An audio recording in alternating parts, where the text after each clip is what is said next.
Very good evening to all of you. I'm very happy to see you. 17 of you joining us today. 17 of you who are confident of getting interview calls. So that's very good. Self-confidence is the first step to clearing any kind of interview, GD or VAT related process. So I'm very happy you started with your preparation from the word go. Right. So couple of things. This is going to be a session on India and the world current affairs. This is the first part of international relations or India and the world. Now this is going to be a very content heavy session because naturally you cannot expect anyone to cover all the latest developments in the world and India's international relations within a span of 3 or 4 hours that we'll have, right? So be on your toes, be very attentive, make sure you do not have your any kind of distractions with you, right? Put away your phone, switch it off, keep it on silent, keep it in the next room or whatever, right? And also another instruction, small guideline regarding questions that you might have. So we're starting the session at 7 o'clock. We'll have a question session at 7:30 and then 8 o'clock, and then finally 5 minutes before we end the session at 8:30. So kindly keep noting down your questions, and we'll try to limit those questions within the span of 5 to 7 minutes. And at the end, if there are any leftover questions, that I'll be happy to address all of them. Right. So as far as the presentation for today is concerned, so you'll be having a total of 6 lectures, 6 online lectures. We're having them in our classrooms also. So if you are anywhere close by, you're most welcome to join us at the Hitbullseye centers, right? So we'll be having a total of 6 lectures which are concerned with your GDPI content building. The first session is related to basics of Indian economy. Second session is basics of banking, and then session number 3 and 4 are current social and economic, social and political issues that are in vogue or are going on at this time presently. And sessions 5 and 6 are related to India and the world and various international political issues that are currently being discussed or important for your GD and PI. Right. So as far as your GD and PI are concerned, these 6 sessions will be taking up or giving you fodder material or content for GD's topics or VAT topics or PI questions which are related only to GK. Of course, when you talk about any GD, PI or VAT, there are large variety of topics, abstract topics, management related topics, business topics, case studies, etc. Right? So the focus of these 6 lectures, GDPI content lectures, is related to GD, VAT topics as well as PI questions related to general knowledge. Okay, Aru, as far as your scheduling of lectures is concerned, I am not the right person to speak to. Kindly call up or mail us at our email address. You'll have to call up our centers to confirm that list. Right, guys? No more questions related to or not related to GK. Right? I'm not the right person. Let me tell you up front. Let's just start with IndoChina Relations. Right? So all your GD topics related to IndoChina Relations will be most likely related to the recent happenings or recent developments in the relations between these two countries. But a bit of background is essential, right? So 1950, India became the first country from the non-socialist bloc, right, to recognize People's Republic of China.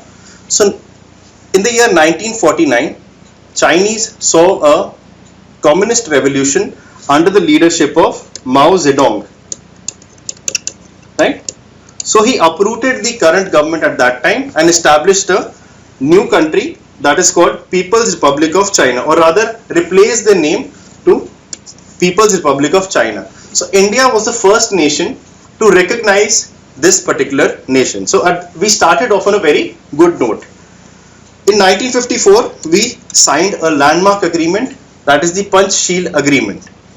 This was related to certain guidelines or broad principles on the basis of which the bilateral relations or the relationship between India and China will be governed. So take a quick read, do a quick Google search on Panchsheel Agreement. It will talk about mutual non-aggression, trusting of each other, right? Mutual non-interference, and these were the broad principles that were given. However, this bonhomie sort of did not last for very long, and we saw the 1962 Sino-India border conflict, right? And this is a particular war that India lost quite badly to China. Now later on, the relationship after the war were quite sour, as you can imagine, and up till the year of 1993, there was no major development between the two countries as such.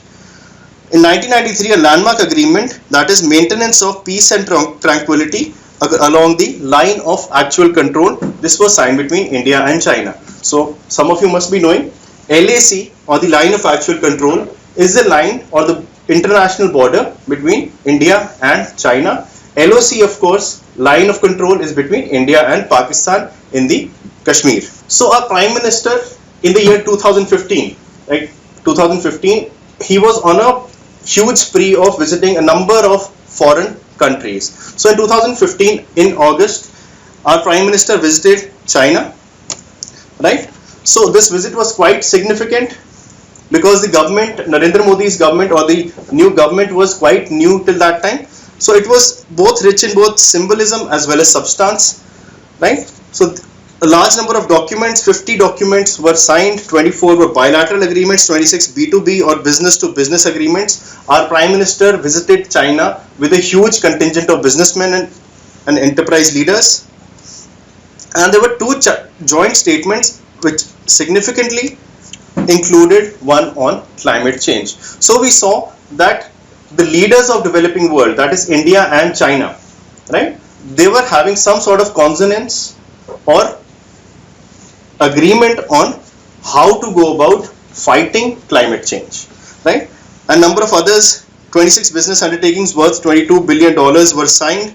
Number of sister city and sister state relations agreement were signed as well, right? So as far as the latest visit is concerned, you need to just broadly know what were the areas which were being talked about. Historically, however, India and China, they have a share of their conflicts.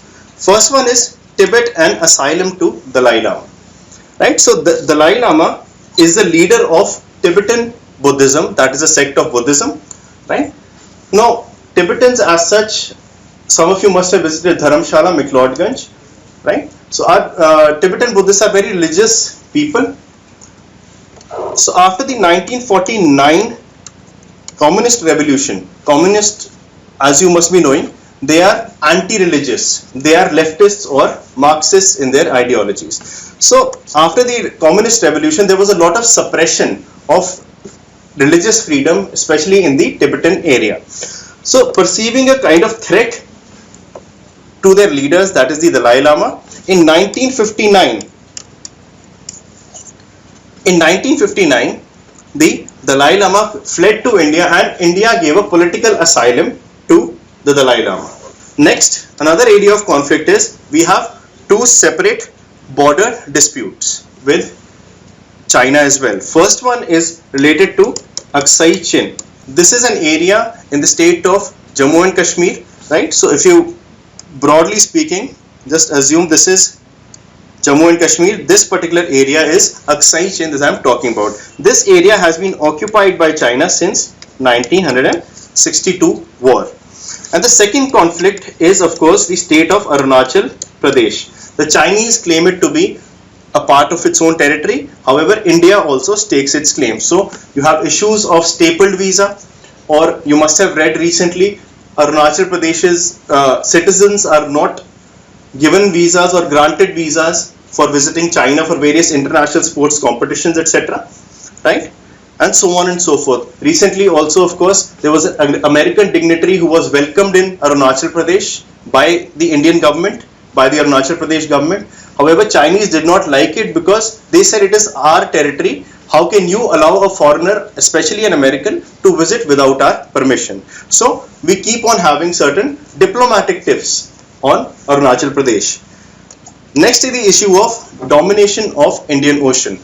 Now, I'm not very sure how well the media covers it. However, Indian Navy enjoys quite a dominant position in the Indian Ocean. this particular fact is not liked by the Chinese, and they continue to push their naval forces, submarines and other ships in the Indian Ocean in the garb of helping Pakistan or Sri Lanka, right? So they are developing ports in Pakistan.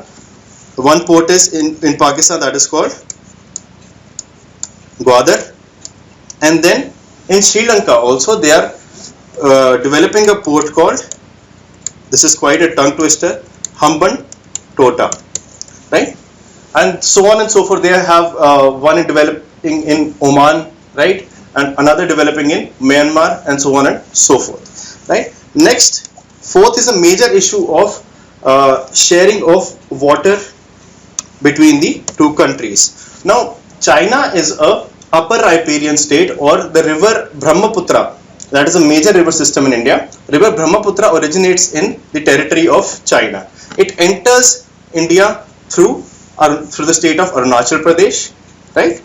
So China, what it is doing is building a large number of dams on the river of Brahmaputra. So India is quite scared that China might not divert these waters. This would be disastrous for us. So again, we keep on asking China for data, but China does not give us certain data. India also asked to have a formal agreement of water sharing with China. Again, China does not agree to that. Next is of course Pakistan factor. This will, of course, China and Pakistan are getting closer, and this is not a good news for India. We do not like it very much for obvious reasons, and we'll be covering it up in greater detail later on. South China Sea issue. Let's just look at this diagram first. So this is the South China Sea, right?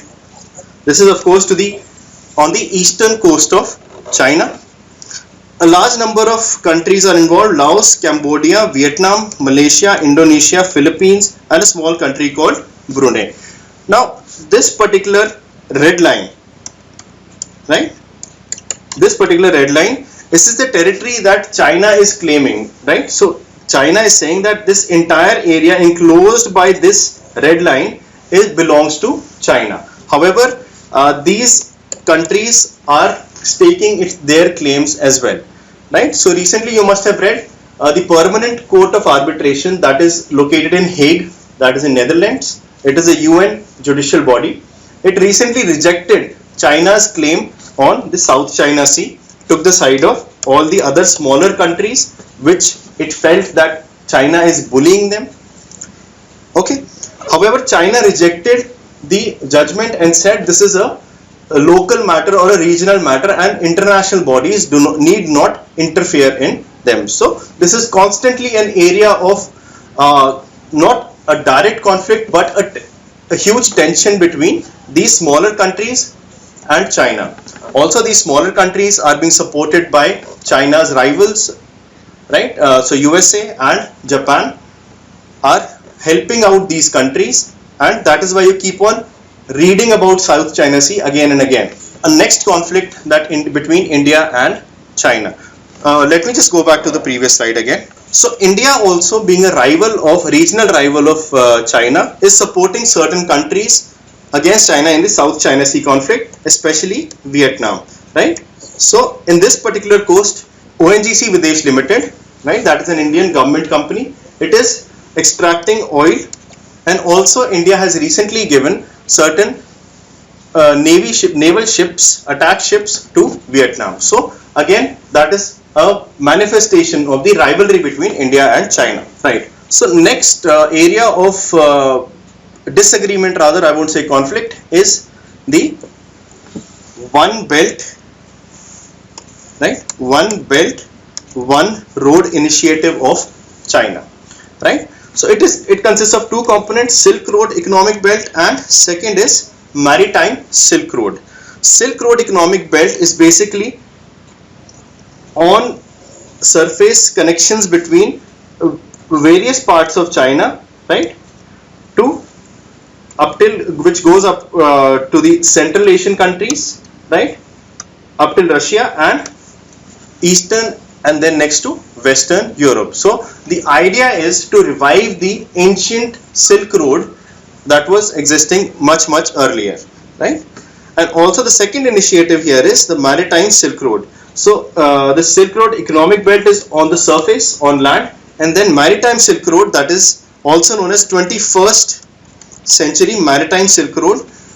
Again, this is also talking about building all sea connections between China, India, right, Pakistan, Africa, and your Western and Eastern European countries, right? So India is naturally not very happy about this, although India does stand to gain because it involves Calcutta as well, right? But India is not very happy because of one aspect of the Silk Road economic belt. So if you look closely, concentrate on this particular part. This one is known as CPEC, China-Pakistan Economic Corridor.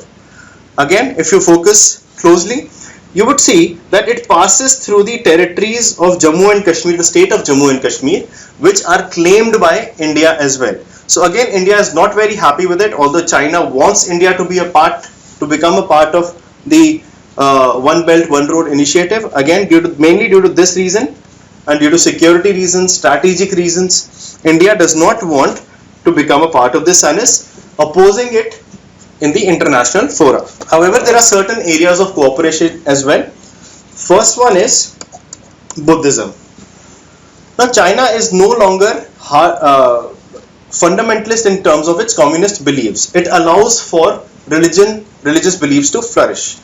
So, as you know, since India is the land of the Buddha, so India and China are cooperating. First, in the Lumbini project, right? I suggest you Google this for a bit. This is the birthplace of Buddha. It actually exists in Nepal today. And also, India and China are in fact cooperating in the development of Nalanda University, right? So this is an ancient seat of Buddhist learning. Next, we have one major organization in the world which is coming under a lot of highlight, especially after the slowdown in USA. This is the BRICS. This of course stands for Brazil, Russia, India, China and South Africa. So it is a grouping of 5 major developing economies of the world across different continents of course. And under the BRICS, a new bank has been formed recently in 2014 rather, 2014-15. That is a new development bank. Again, over here India and China are closely partnering with each other. So again, that is an area of cooperation.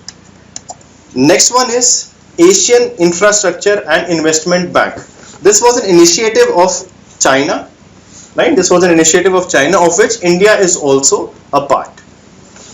Next we have trade cooperation. There is a huge amount of trade between India and China. However, this trade is skewed against India because we import a lot more than we export to China, right? And then there were certain talks about collaboration between India and China to make the 21st century an Asian century. So in the international forum, we see certain areas of competition between India and China. First one is of course the influence on Africa, right? So Indo-Africa Summit was held recently in the past few months, where the leaders of all the African nations came to India and spoke with our Prime Minister, right? So India is also trying to get close to Africa, so is China. However, India as such lags behind in this particular aspect because we do not have as much money or as much capital to invest as compared to China. So just as a figure for you to quote in your GDs etc., India's forex reserves are approximately $330 billion, right, which is quite substantial. However, when you compare it with that of China, China is standing at $4 trillion of forex reserve. So China, being an export surplus economy, export driven economy, has a lot of dollars at its disposal, and it continues to pour money or throw money rather on African nations, Pakistan, Sri Lanka, Myanmar this side, to get them on China's side as against India's, right? However, India does not have that kind of money. So India tries to play on the cultural heritage part of Africa because Mahatma Gandhi spent considerable number of years in South Africa. Next, we have certain foreign policy area of disagreements. First one is UN Security Council. Again, recently you must have read, China does not give it, blocks India's move to declare Masood Azhar, right, as the international terrorist. Then, of course, policies related to USA. China is skeptical about USA's increasing proximity, right, increasing closeness with India. Next, what we have are anti-dumping measures. China, you must be knowing that it dumps a large number of goods in the Indian economy, so that the domestic factories or producers are closed down, right? Then what we have are string of pearls. So China is, as this I've already spoken about earlier, China is building up ports on Myanmar, Sri Lanka, Pakistan, and then Oman on that side, to build a sort of pearl around the Indian peninsula, right? South China Sea we've discussed, and the Great Central Asian Game. This is also related to One Belt, One Road initiative. So China and India are competing to build closer relationships with the Central Asian countries, the five stan, Turkmenistan, Tajikistan, Uzbekistan, Kazakhstan, Kyrgyzstan, etc., Mongolia as well. So recently also you saw our Prime Minister visiting these countries, right, and these becoming, and we've extended a large number of loans and lines of credit to these countries as well, right? So both India and China are trying to get closer to these countries because they are very rich in mineral resources and petroleum resources. I'll take questions for the next 5 minutes. Rohit, I guess you joined us later. OBOR is One Belt, One Road initiative of China, right? So I've already covered this. Adish, I have a separate slide on AIIB, right? So we'll be talking about then. Right, so we'll continue. We'll talk about our favorite, or rather our best friend, India and Pakistan, right? So there are certain major disputes that we have with Pakistan due to various historical reasons, partition, shared history, cultural homogeneity, and so on and so forth. So first one, of course, is Kashmir dispute. So I suggest you read about the Kashmir dispute, just a brief history on its Wikipedia page. Just Google Kashmir dispute, right, and the first few paragraphs you'll get to know the basic gist of the problem. So as far as the details are concerned, those are not very important as far as your GDPI VAT are concerned, right? Next is the issue of Sir Creek. So imagine if this is Gujarat, right? So Sir Creek is a tidal estuary, right? Tidal estuary which separates Gujarat from the Pakistani state of Sindh, right? So again, this is also a water body in which we seek that there is a conflict between India and Pakistan. So both our claims do not match over here. Next we have the Siachen dispute. Let me just quickly show you a map, right? So this is the area that we are talking about, that is the Siachen area, right? So the basic idea is, the basic problem is, Pakistan wants this to be the border, right? This one, the red line. Let me just show it to you again. Pakistan wants this to be the border, but India wants this to be the border. In the middle of these two lines lies the Siachen Glacier, right? Now, of course, if this is the area that I told you earlier is Aksai Chin,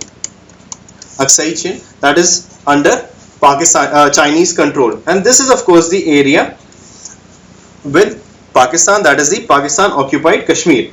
Now, if we accept this particular line as the border, then there is a direct connection, right, from here between China and Pakistan, right? So that is what we do not want. And Siachen Glacier also, of course, is a very strategically or militarily very important for us. Next we have Indo-Pak river dispute.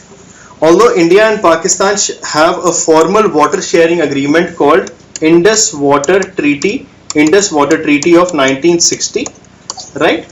However, still we have a large number of conflicts, right? So most recently, the project called Kishan Ganga. So this is a project that India is building in the state of Jammu and Kashmir. Pakistan does not want it to work out. It went to the UN, or rather Indus Water Treaty Commission, right? But the decision was given in favor of India, right? Next we have the issue of cross-border terrorism. This of course is continuously in the news, and I'm expecting a group discussion or a VAT or a PI question on this particular topic, right? So let's just quickly recap what all has happened in the recent past as far as Indo-Pak relations are concerned. Now of course last year 25th December, right, 2015, last year rather. So 25th December was our birthday of Nawaz Sharif. Our Prime Minister visited or stopped by for a surprise visit to wish him birthday, right? So that was seen as a landmark sort of a move by the initiative by the Prime Minister to normalize ties with Pakistan. However, very soon after that we saw the Pathankot attacks, where a number of terrorists attacked on Indian territory. Next major attack that we talk about is Uri attacks. This is in the state of Jammu and Kashmir. 18 to around 19 Jawans were killed in this particular attack. Now this was in the month of September of 2016. Again in the same month, after around 10 or 11 days, surgical strikes happened, right? So this was in a lot of people had huge lot of opinions on this. Indian media went crazy talking only about this, right? So these were strikes carried out by Indian military, Indian army, special forces of course, on Pakistani soil against terror camps, right? So since then the relationships have really soured or really gone down, and there have been large number of violations of ceasefire done by Pakistan, right? Large number of Jawans from India that have been martyred. Again, lot of casualties on the other side. Some civilian casualties have also been seen, and this has now thankfully ceased in the last few months, right? Next bit of escalation has been that Pakistan has the Prime Minister of Pakistan, Nawaz Sharif, he again raised the Kashmir issue in the United Nations General Assembly recently. Next important thing that happened, this was in, of course, the independence speech of our Prime Minister Narendra Modi. Prime Minister spoke about this very sensitive area called Balochistan and Gilgit-Baltistan related to Pakistan. So this is during the 15th August or the independence speech of India. Now, if you talk about Balochistan, this is an area which is directly adjoining the border with or bordering the area with Afghanistan, right? That is on the other side of India. Now, it is believed that there is an independence movement or a freedom movement that is raging on in Balochistan. Also, there are allegations, or there are certain proofs as well.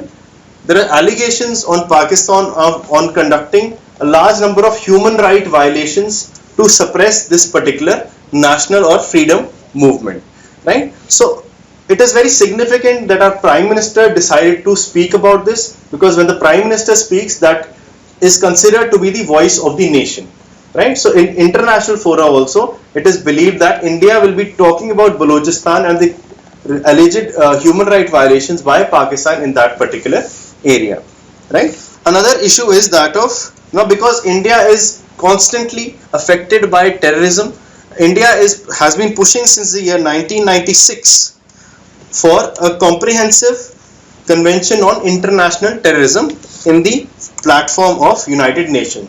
Now this the proposed treaty by India, it seeks to ban any kind of support by the terrorists, any kind of support by nations to terrorists on their soil, right? So this is something that is India has again sort of rejuvenated and restarted pushing for this particular convention. This is something very quickly we'll go through. Nepal constitutional imbroglio. Imbroglio means, of course, confusion, state of confusion, right? So the new constitution of Nepal was promulgated in 2015, 20th September. It was finalized after a lot of deliberations, after almost 7 years of intense debates and discussions. However, not all sections of the population were very happy with the constitutions. There were Janjatis or tribals in Nepal, the Terai population. Now, if you talk about Nepal, right, this is a nation which is very easy to draw, right? Unlike ours, if this is Nepal, right, then India lies somewhere over here. So the area adjoining India in Nepal this one is called the Terai population. It is inhabited by people of ethnicity called Madhesis, right? So these are the people who had a problem with this new constitution, right? Again, a large number of differences appeared. There were large number of differences related to how the governance or the government would work, how the judicial system would work, and federal issues like number, name, and areas of new states to be formed. So the Terai region wanted 3 states to be formed in that particular area, in which the Madhesis were in majority, right? But these issues were not addressed properly by the new constitution. So the conflict sort of escalated, right? And let's just look at India's response. Initially we said this is an internal matter, we will not do anything about it. But India was forced to get involved because India shares open borders with Nepal. Open borders mean there are hardly any checks and people can easily move to and fro from Nepal to India. So there was a real risk of violence and instability that was in Terai region, of it migrating or it shifting towards India as well, right? Next, also we have cross-border ethnic linkages and family ties. So Madhesis are ethnically very close to Indians as such. So there are a number of intermarriages, right? So a boy from Nepal and the girl from India or vice versa, right? So there are close family ties between the two countries, especially with the Madhesi people. And so that is why, to protect the interest of Indians in Nepal or vice versa, we kind of got involved in this particular issue. Now let's jump to the recent developments. Now the issue is very close to being solved. Nepal passed a few amendments to the constitution as desired by the Madhesis, right? Article 42, this you don't have to remember, so don't get scared, is more inclusive social justice. So it took care of the interests of the Janjatis, Madhesis, Terai population, women, etc. Right? Another constituency delimitation commission, right? So new electoral constituencies will be formed, taking into view the demands of different sections of the population, right? So that was the basic move to sort of placate the Madhesi population in the Terai region. So this is the latest development, India's response. India is quite happy about the new development, new amendment in the constitution. India has welcomed it and hope that the other outstanding issues will be similarly addressed. As far as Madhesis are concerned, they are still not fully happy with the constitution and the changes, right? And they have rejected the constitutional amendment as such, right? So another dynamic that is playing in Indo-Nepal relationship is that of China, right? Nepali Prime Minister, this is the previous Prime Minister, right now of course Pushpa Kumar Dahel is the Prime Minister, paid first official visit to China. Now there was a proposal of connection between rail connection between Tibet, that is in China, and Nepal, some airport and commercial oil deals, etc., etc. Right? Again, India is not very happy with the rising proximity or closing down the gap between the Nepal and China, right? Okay, so these are certain points. So relation, of course, have deteriorated after the constitution. So we saw almost 6 months of blockade on the Indo-Nepal border that caused a large number of hardships to the people of Nepal, especially after the huge earthquake that they experienced. Right? Again, this is continuous blockade generated anti-India feeling. Right? And again, Nepal is now getting into the habit of playing the China card when it talks about India, its relationship with India. So this is what we talked about. Nepal is tilting towards China, and there's a set pattern whenever there are problems with India. So Kathmandu or Nepal talks about getting close or gives hints of getting closer to China. So that kind of scares us a bit. Next is India Bangladesh. This is again, I'm not really expecting a question on India Bangladesh or in fact even India Nepal. So let's quickly just browse through these slides. Right, so the large number of civilizational, historical, cultural, social, economic connections that we have with Bangladesh. Of course, you would know that we were a single country up till 1947 before the partition. So we have a common history, heritage, linguistic, cultural ties, passion for music, literature and arts, etc. Right? So the prime example being Rabindranath Tagore and the language of Bengali. Right? So Bangladesh is still very important. It is our neighbor. We share the largest or the longest border with Bangladesh in excess of about more than or rather 4,096 kilometers of border that we share with Bangladesh. Right? So as far as its location is concerned, Bangladesh is very important, especially for our states of Northeast. Right?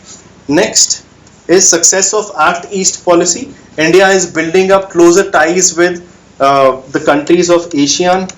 Right? These of course include Vietnam, Cambodia, Laos, right, etc., etc. So if we have to get close to them, the easiest route should be through Bangladesh, right? So that's what we want. Again, Northeast states, if we have road access through Bangladesh, then of course we'll be able to help them better or transfer the benefits of development to the northeastern states in a faster manner to contain the insurgency in Northeast. Now, generally in the past, the tendency has been that the terrorists or the insurgents in Northeast would conduct strikes or attacks on our armed forces and run back to Bangladesh, right? So this is something to curb this. We need to have closer relationships with Bangladesh. Next, of course, as far as China is concerned, again, China is also a huge factor in Indo-Bangladesh relations, right? But again, there are certain major irritants or major, I would not say areas of conflict, but irritants in ties. Illegal migration, right? So Bangladesh comparatively to India, in comparison to India, is less developed. So a large number of Bangladeshis cross over the border and come and settle down in India, right? So there's a lot of conflict between northeastern states, especially states like Tripura, right?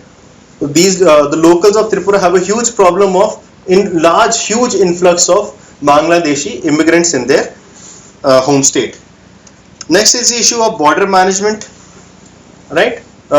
So certain parts of our borders were not fenced, so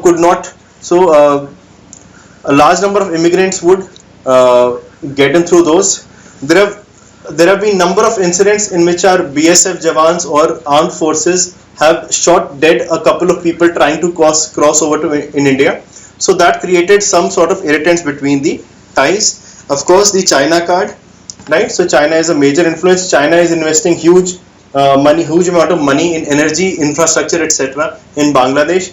But India is trying to counter that by also investing some bit of money to Bangladesh. So very recently, not very recently, a couple of years back, we extended a loan of around $1 billion to Bangladesh. And next is the issue of water sharing. Of course, Bangladesh receives the waters of Brahmaputra as well as Ganga and the river that combines in Bangladesh to form a river called Hooghly, right? Again, these are certain issues. Bangladesh wants more water to be released from these particular river systems. Recent developments you must have come across if you're reading the newspaper, if you have been reading the newspaper. land boundary agreement, right? Land boundary agreement, 100th amendment to the Indian Constitution, right? This resolved a large number of issues. There was approximately 7 kilometers of border which was yet still left unmarked. That issue we sorted out. Second thing was the issue of enclaves and counter enclaves. I want you to Google these terms also. Enclaves in relationship with Bangladesh and India, right? So Google these, you'll get to know, you'll get to understand them. Nothing really to explain. So again, large number of agreements that we've signed related to power, energy, internet service to the northeast through the territory of Bangladesh. Next project is that of Sundarban Moitri, right? Sundarban's Alliance. Sundarban Moitri is a joint exercise between BSF and Border Guard Bangladesh. So Border Guard Bangladesh is the counterpart of India's BSF, right? And then border hearts, which facilitate the local trade between India and Bangladesh. Then a major agreement on Dhaka, Shillong, Guwahati bus service and Kolkata, Dhaka, Agartala bus service have been signed between these two nations. Next we talk about Indo-Myanmar relation. Again, a small neighbor of ours, but again we'll talk very quickly, very briefly about this. Right? So Indo-Myanmar, India-Myanmar relations are very important when we talk about economic development of Northeast. So when you talk, just broadly speaking, if this is the Indian Northeast states, this is somewhere where Myanmar lies, right? So it is very important we have good relations with the Myanmaris to have a peaceful and more stable northeastern states. Again, as the problem existed with Bangladesh, similarly the insurgents in these states, right, Nagaland especially, Nagaland, Manipur, Tripura, etc., would the insurgents in these states would conduct attacks on the Indian mainland and escape to Myanmar. But a few years back, 3 or 4 years back rather, the Myanmarese government acted very harshly against these particular terrorists and blew up their camps in their own territory. Right. Next is the issue of trade and investment opportunities. Again, there are a large number of this particular area. This border is also quite open, right? Not as open as that of Nepal, but due to shared ethnic linkages, right? There are same tribes living across the borders of Myanmar and India. We allow the people to move to and fro from India and Myanmar. So large number of trade and investment opportunities exists over here. Energy security, of course, also is an issue. Act East policy we've already discussed in case of Bangladesh. Tackling insurgency in Northeast, again we've also discussed this. As far as also the large number of organizations, right, especially BIMSTEC. This is not a very important organization on the international fora, but India is trying to revive this particular organization, right, of which India, Myanmar, Bangladesh are a part, right. These are certain important projects that India has financed or developed in Bangladesh. Kaladan multimodal transport project, Indo-Myanmar Thailand trilateral highway. Right. So it would be great if you could mention these projects. I don't expect a direct topic on Indo-Myanmar, but you can definitely get a topic related to India and its neighbors. So if you can drop in some names, some facts, some figures, some actual issues, that will do great for you to substantiate. That will substantiate your arguments. Indo-Bhutan relationship. Again, a minor nation, thankfully a neighbor with which we do not really have many problems. So let's quickly again go through this. So we've had a long-standing diplomatic, economic and cultural relations. These are governed by a friendship treaty that was renegotiated only in 2007, so quite recently, right?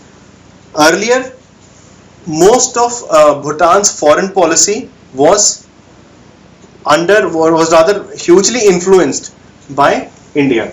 But again 2007 we said that it is wrong for us to control the foreign policy or the defense policy of another nation. So in 2007 we freed Thimphu, that is the capital of Bhutan, external relation from New Delhi, but still subjecting the Himalayan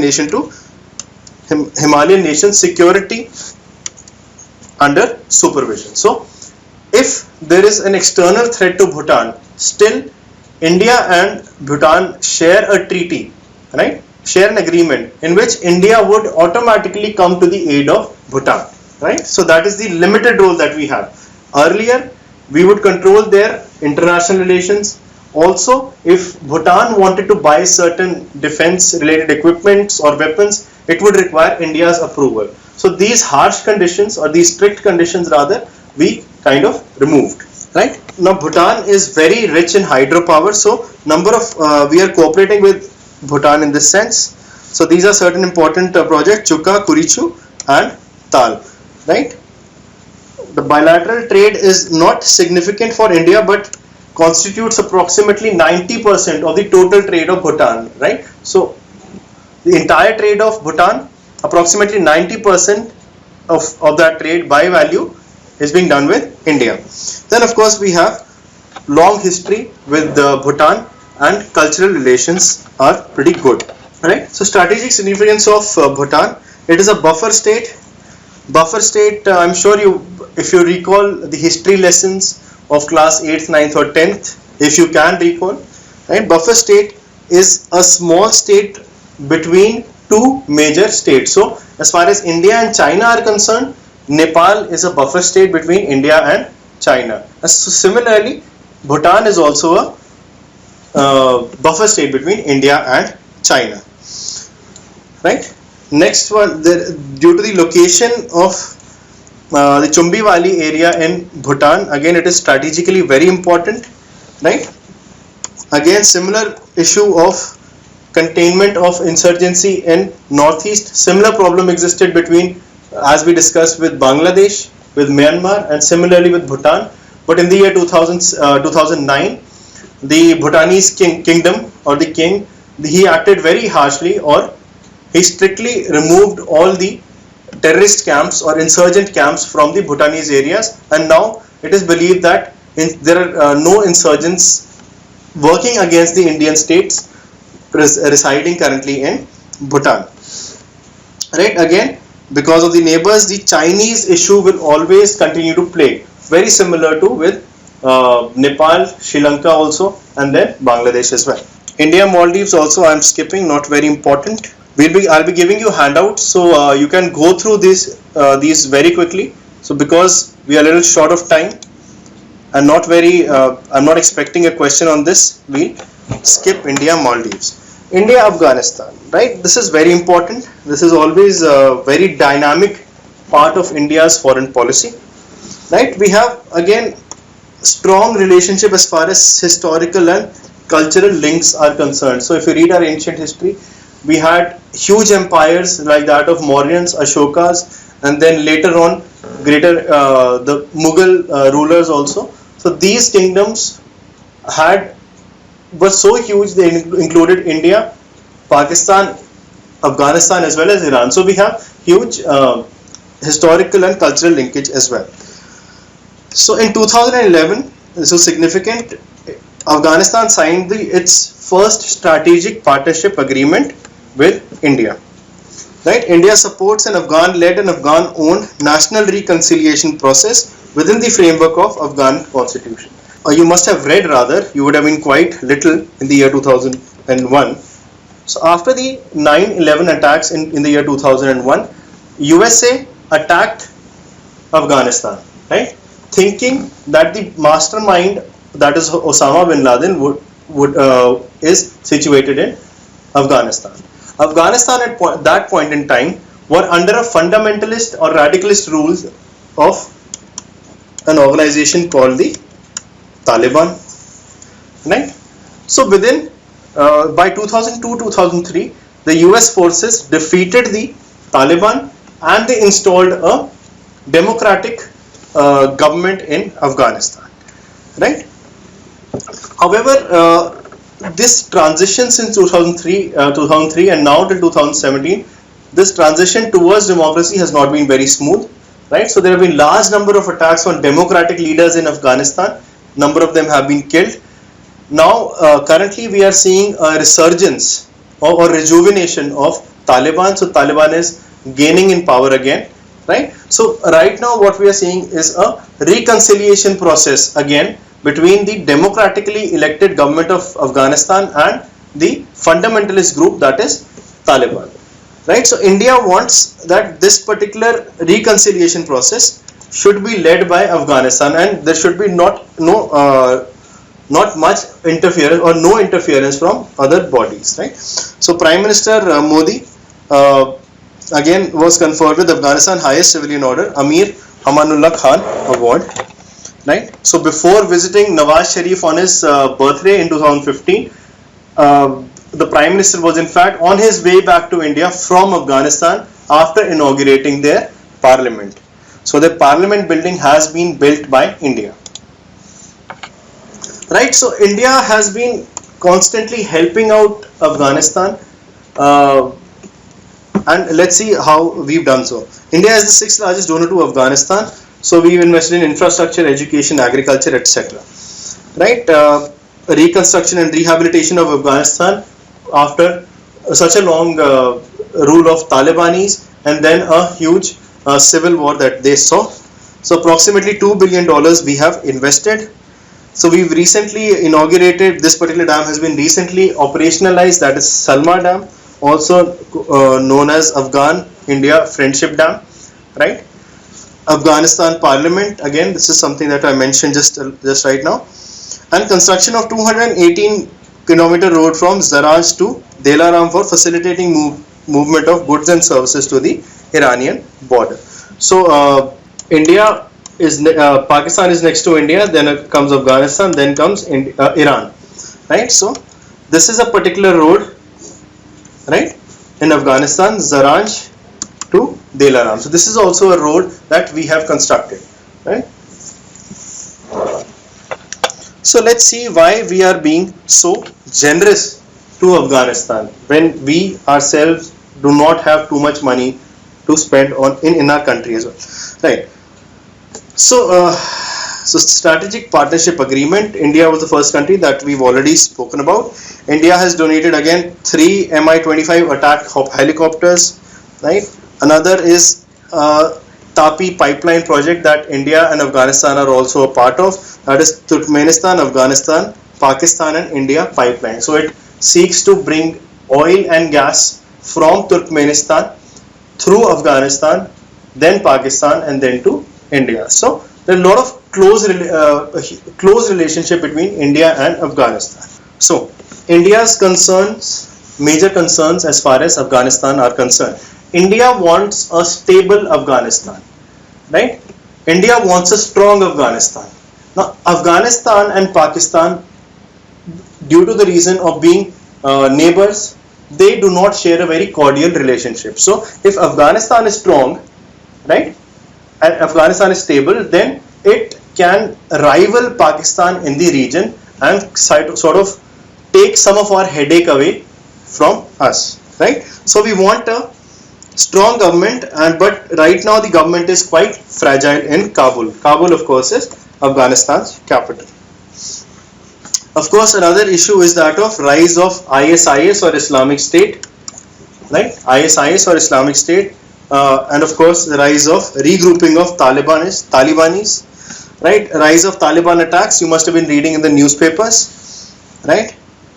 Another issue is when the peace or the reconciliation process between Taliban and Afghanistan is taking place, the parties are USA, Russia, certain NATO countries. However, India is still not part of it. So India wants to be a part of that process so that it can exert its bit of influence on the process, right? India is not very keen, although Afghanistan signed a strategic partnership agreement with us, expecting that India will be providing weapons to Afghanistan, but we do not really want to do that, because what it will do, it will lead to India being drawn into the military conflict. So there is a conflict between Afghanistan and Pakistan. If India provides Afghanistan the weapons, then Pakistan would have a problem with India that you are financing the war against us, right? So we do not want to get into that kind of dangerous territory. It will give fuel to Pakistan to accuse India on other international fora like UN. Right. Also, there is possibility of Indian arms and ammunition leaking to militant outfits, which would eventually harm India's interests and territories. So again, as I said earlier, why is India trying to get so close to Afghanistan? Right. Strategic potential, there's a lot of it as far as Afghanistan is concerned. We want a friendly and stable regime in Kabul, as I explained earlier, as a geopolitical insurance against Pakistan's deep state. So geopolitical insurance, right? These are certain jargons. If you incorporate them in your GDs, then good on you, right? Next is, it is a gateway to energy rich Central Asia. So as I said earlier, these nations, the 5 stans, Central Asia, Turkmenistan, Uzbekistan, Kyrgyzstan, Tajikistan, etc., etc. These are very energy rich. India does not share a direct border with them, right? Pakistan shares the border, but Pakistan will not let India get its energy from them through its own territory. So next option that we have is Afghanistan. So that is why we are building a port in Afghanistan called Chabahar. I'm sorry, this is in Iran. Yes, this particular port is in Iran. We've constructed the road Zaranj Delaram that I spoke about earlier. Zaranj Delaram. Again, this will provide connectivity to Chabahar port in Iran as well. Right. So we will have an access to the energy-rich countries of Central Asia. Right. Reconstruction plans for the country offer a lot of opportunities for Indian companies. So the amount that we are investing, then Afghanistan government is also giving a lot of contracts to Indian companies to sort of construct these projects, right? Again, we are looking at oil and gas reserves because India is importing more than 70% of its oil and gas needs, right? So we want to diversify our resources. Rich source of rare earth materials. Now, rare earth materials are very important because they are used mainly in microchips used in electronics, right? So right now almost 90% of rare earth materials come from China, right? So if we have a different source, then we'll have a competition to China as well, right? Again, we are concerned with Kabul providing a safe haven to terrorist activity. It would lead to insurgency in Kashmir. Also, the most important goal for New Delhi, that is India, remains the prevention of Pakistan from regaining its central control in Afghan affairs, right? Global trade and issues. So before we start this, let's have a 5-minute question and answer. Rohit, yes, we'll be providing you with a handout very soon. You'll get a notification probably on your emails, and we'll upload the handouts related to this lecture on our website, right? So we'll provide you the link there. Adish, again, the basic idea behind Salma Dam or other initiatives that India is taking is related to building closer ties to Afghanistan. Now, because Afghanistan and India do not share a border, so of course there cannot be any export of energy from Afghanistan to India. Right, so it's all related to building good ties with Afghanistan. Hitesh, yes, very relevant question. I think I bungled up over there, so that is why you got getting confused. So let me just quickly explain it to you. Right. So this is, let us say, India. Right, over here we have Pakistan. Right, somewhere over here we have Afghanistan, and then we have Iran. Right. So this is the Arabian Sea. Right.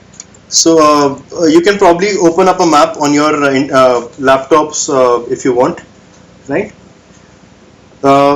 So India is making a port over here in Iran called Chabahar. right? India has also developed a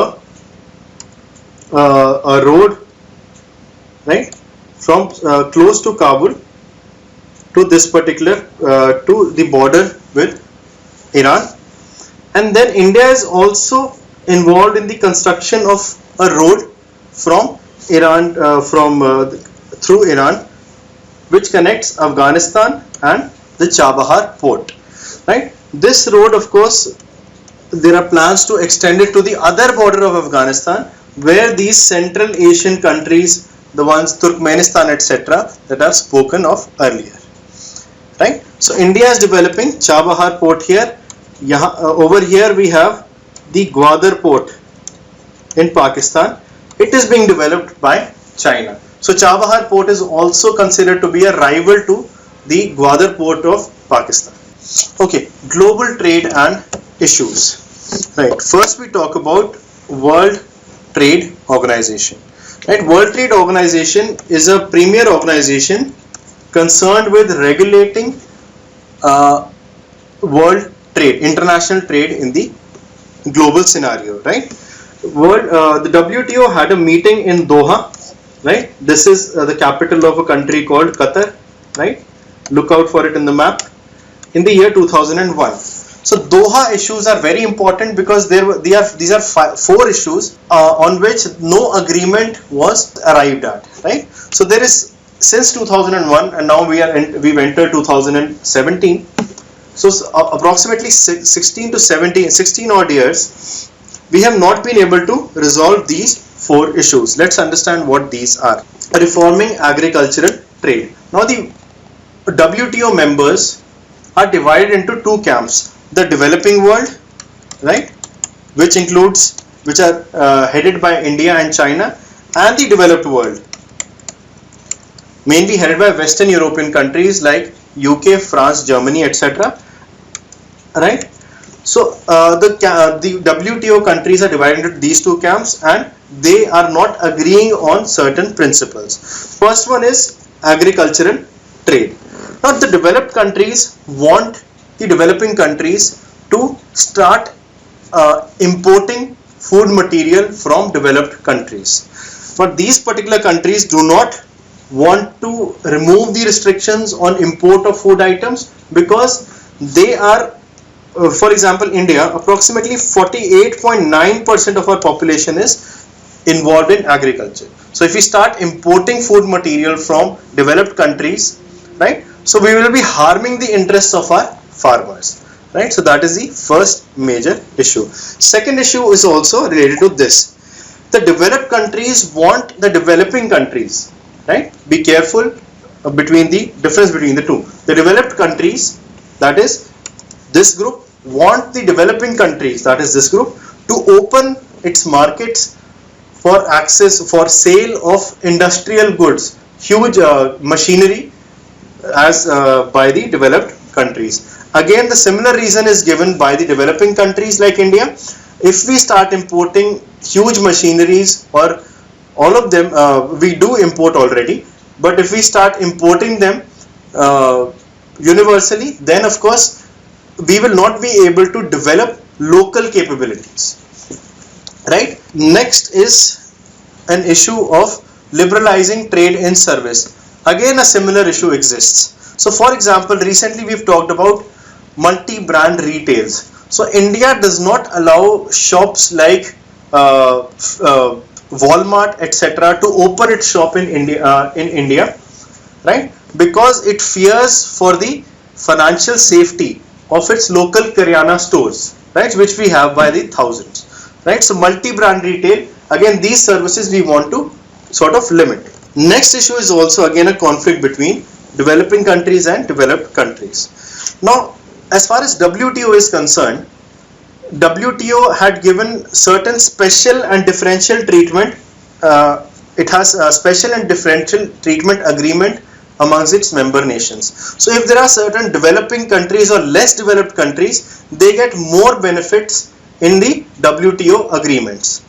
However, India and China also fall in that particular group which receive these benefits. Now developed countries are arguing that now India and China are very huge, so they should be removed from these particular this particular group, right? But India and China are not happy with this. Of course, WTO is not a very effective organization as such, because WTO works on the basis of consensus, right? So if there is any decision that is to be taken, it has to be taken on the basis of consensus. That is, all the members should agree on a particular agreement. Even if one person rejects it, one country rejects it, the agreement does not come into effect, right? So that is why we see this organization is being very ineffective since the year of 2001, right? There are other agreements as well. Agreement on agriculture, this was huge news in 2015. 2016 not so much, so again I'm skipping that. So if you are more curious, then of course you can Google it yourself, nothing technical to be understood. Then of course is the trade facilitation agreement. This is important. This is the first major agreement signed by WTO since 1995, that is the year of its conception. So you can very well imagine how effective this organization is. So what the trade facilitation agreement does is it standardizes all the documents that are related to trade, right? So for example, if I'm importing a good from USA to India, then I'll have to give in certain documentation, but those documents are in the format as decided by the Indian authority. Conversely, if I'm exporting something from India to USA, right, if the same person does so, then I will have to fill up documents which are as per US standards, right? So due to this differentiation in standards of documents, there are a lot of increased transactional costs, right? So of course I'll have to if I'm importing and exporting, I'd have to hire lawyers in India as well as USA both. But this is an agreement, TFA, Trade Facilitation Agreement, which is talking about standardization of these documents across the world, so that extra cost of hiring lawyers or experts is saved. So this looks like a very small agreement, but it is expected to benefit to save costs close to $1 trillion, this particular agreement. So this is quite huge. Again, this is also slightly in 2015. So you can read about the Nairobi meet of WTO on your own. So what is important is in this particular session is rise of new global trading order. So there are three major organizations that are continuously in the news in the recent past. First one is Trans-Pacific Partnership. So it is a huge trade agreement between 12 Pacific Rim countries. Pacific Rim countries are the countries which are coastal countries or adjoining the Pacific Ocean. So these are countries from North America and East Asian countries like South Korea, Japan, etc. Right? It was signed in 2015. Right? This is again come back into the news because the new president-elect of USA, that is Donald Trump, right? He has said that this agreement is not very good, not in USA's interest, and he is seeking to. He said as soon as he joins office on January 20th, he will move out of or reject the Trans-Pacific Partnership. Right? Again, this is these three organizations are important because before them we've had smaller regional groupings, right? ASEAN, SAARC, etc., etc., NAFTA in North America. So these were just group of close countries which are lying close to each other. Also what we've had were bilateral trade agreements. So India would have an agreement with South Korea, India would have a separate one with USA, Russia, etc., etc. But these are huge agreements which will likely change the global trade scenario in the future, right? So these are very important as far as your the second round of your selection is concerned, right? So there are certain major provisions are tariffs and other barriers. Aim is to reduce tariffs. Tariff is nothing but an import duty or tax on over 18,000 products being traded amongst the member countries. Another important aspect is stricter IPR, that is intellectual property right provisions, right? Stricter IPR provisions. So again, this is not in India's interest, because in India, as you very well know, there are hardly any IPR protections. So you have illegally downloaded movies, songs, etc. I don't think any one of us has bought a music CD or a cassette or paid for music in the recent past. So again, IPR provisions. So if TPP has, these countries have stricter IPR provisions, then it is very unlikely they'll be importing any services from India because of its poor IPR record, right? Then if there is any dispute between these member countries, there are certain dispute settlement provisions as well. Then we have transatlantic investment partnership, right? It is between European Union and the US. Again, this particular treaty has also come into the scanner because of Brexit, right? And of course, Trump is also not happy with this, like he's unhappy with so many other things, right? So again, watch out news related to this particular agreement as well. Next important, this is much closer home. This is RCEP, and India is in fact very much a part of it. So it is a regional trading partnership which seeks to bind 10 ASEAN members, right? With respect to ASEAN, just Google it out, so you'll know what is this organization all about. And the other countries are Australia, China, India, Japan, South Korea, of course, and New Zealand, right? It will encourage more trade amongst Asian countries. So this is very important for India because this is an initiative by China, right? However, it has a lot of benefits for India, but still India is not very keen on joining because China would be the driving force behind this particular agreement. So again, keep on reading whenever you see this particular RCEP being mentioned in the news, in the channels, TV news that you watch. Again, keep noting down certain points related to what all the argument is all about. So India is not very keen as of now to join it. So the previous three organizations that we saw, they reflect a huge shift or a paradigm shift in the global trade order, how the international trade is being conducted. Next, we talk about changes in the international financial order, right? So a problem with Bretton Woods twins. Bretton Woods twins are World Bank and IMF. There are huge problems related to these two organizations. These are very important organizations. They provide, World Bank provides long-term loans for developmental purposes. IMF provides short-term loans to in case of balance of payment crisis, right? So these are very important organizations. They were formed in 1945, right at the end of World War II, right? The problem is that it is still dominated by Western countries. So it still reflects the international order as it existed in 1945. Okay. Next, we see the rise of BRICS nations. These countries BRICS nations are are economically very strong these days. Politically also, China and India are quite strong. However, they have very less say in World Bank and IMF. There is a faulty voting system of World Bank.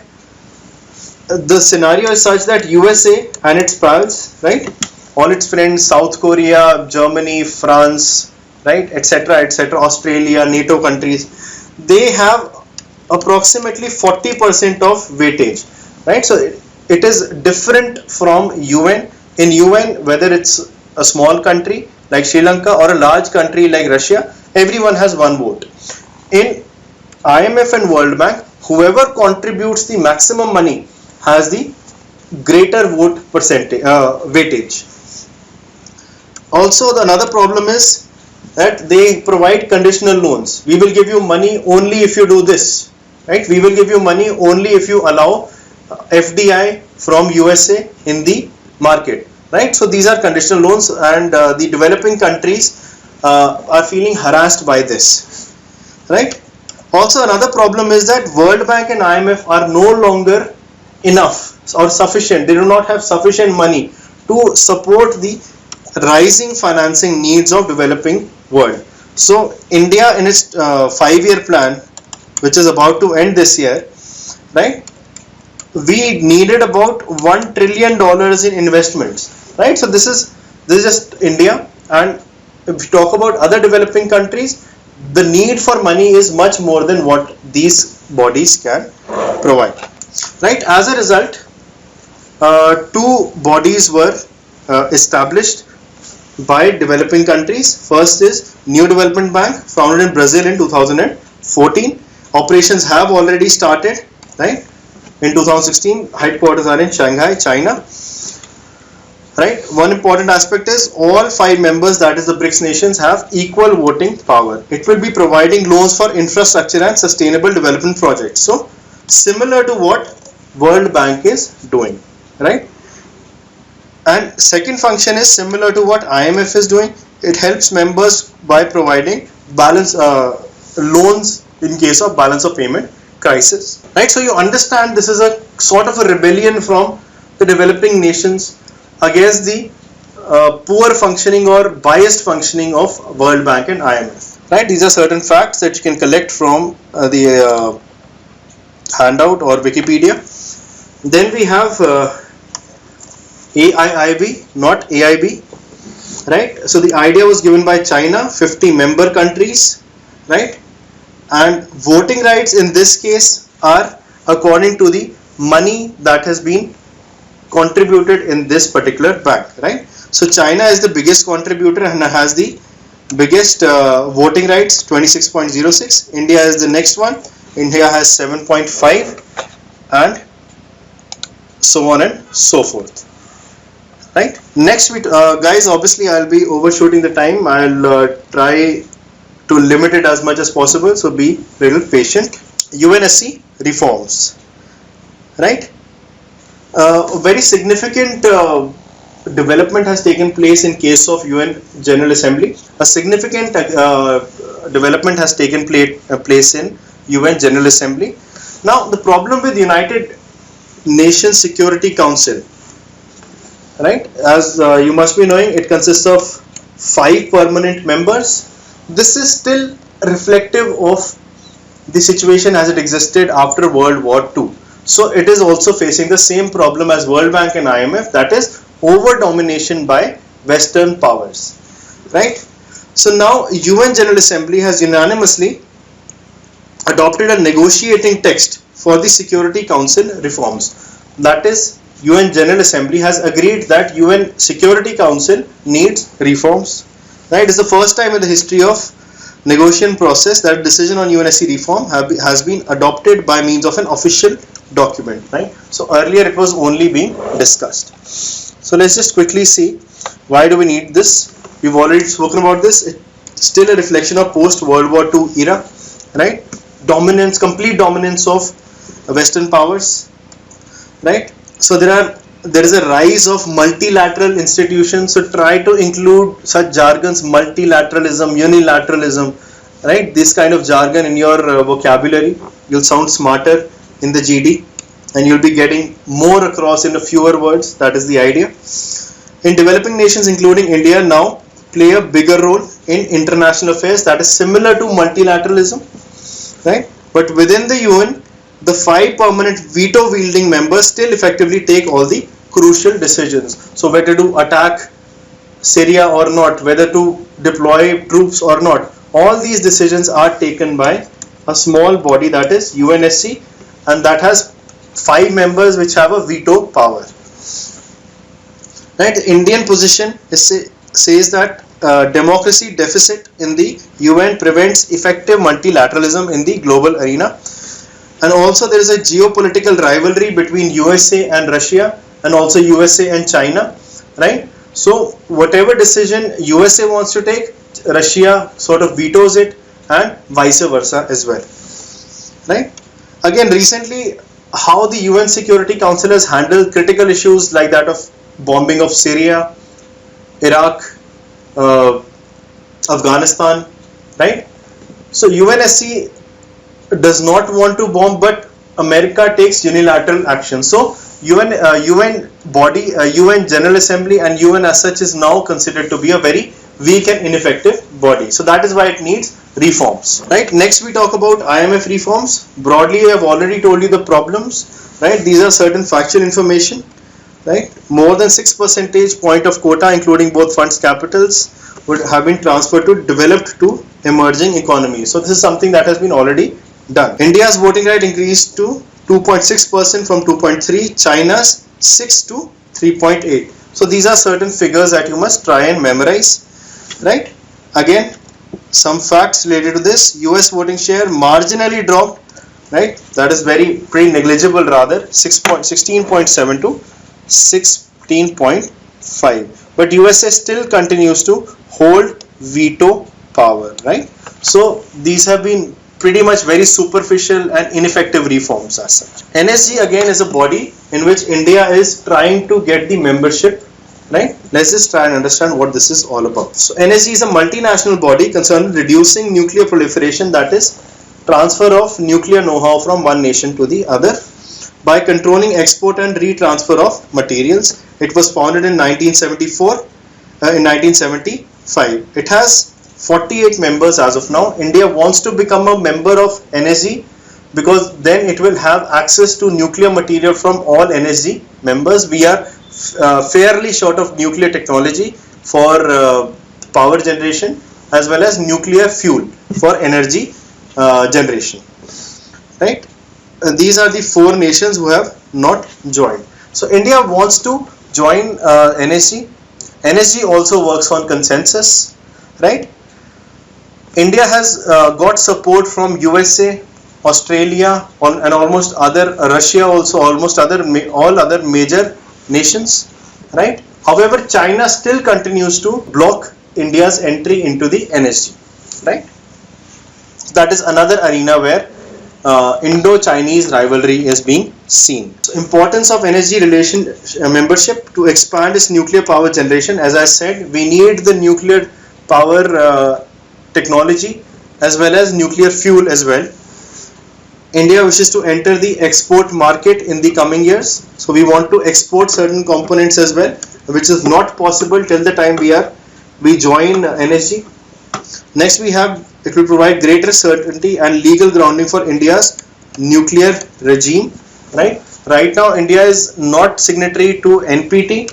Just Google it out what it is all about, and CTBT, right? Also India is not a part of NSG. Because of these reasons, India is criticized for still being a nuclear power, right?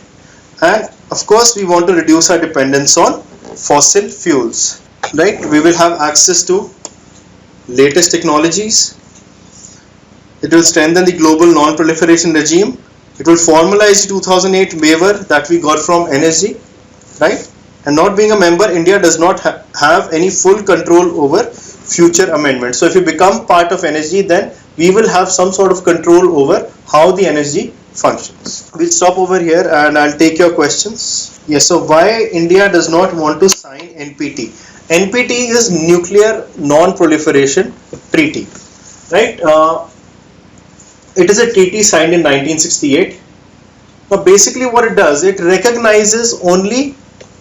officially recognizes only 5 nuclear powers. That is, only 5 countries in the world can officially keep nuclear weapons. That is the P5 countries. So you have USA, Russia, China, France, and England, of course, United Kingdom. NPT does not recognize other countries which have developed nuclear power: Israel, Pakistan, India, and North Korea. So India says that you should give me official recognition of a nuclear state, right? Only then I will sign NPT. Pakistan does not sign because India does not sign. Alright, Rishabh, am I clear? Hitesh, that is a very good question. Is NDB a threat to World Bank? So NDB has been established as a sort of rival to World Bank, right?